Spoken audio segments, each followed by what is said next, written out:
Introduction to the accounting equation. From large multinational corporation down to the corner beauty salon, every business transaction will have an effect on a company's financial position.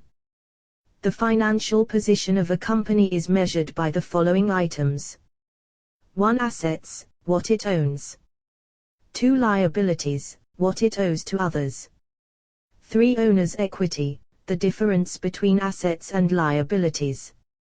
The accounting equation, or basic accounting equation, offers us a simple way to understand how these three amounts relate to each other. The accounting equation for a sole proprietorship is assets equals liabilities plus owner's equity. The accounting equation for a corporation is assets equals liabilities plus stockholders' equity. What are assets? Assets are a company's resources, that is, things the company owns.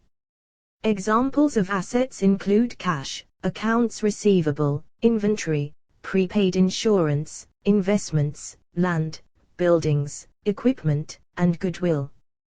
From the accounting equation, we see that the amount of assets must equal the combined amount of liabilities plus owners, or stockholders, equity. What are liabilities? Liabilities are a company's obligations, that is, amounts the company owes.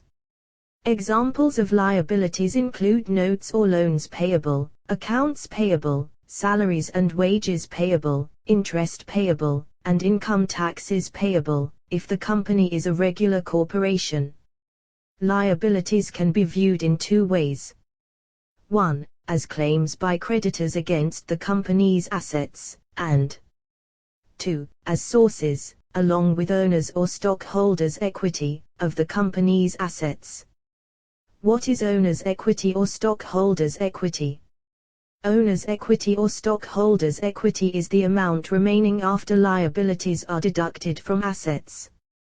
If a company keeps accurate records using the double-entry system, the accounting equation will always be in balance, meaning the left side of the equation will be equal to the right side.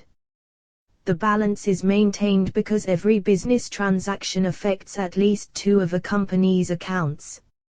For example, when a company borrows money from a bank, the company's assets will increase and its liabilities will increase by the same amount. When a company purchases inventory for cash, one asset will increase and one asset will decrease. Because there are two or more accounts affected by every transaction, the accounting system is referred to as the double-entry accounting or bookkeeping system.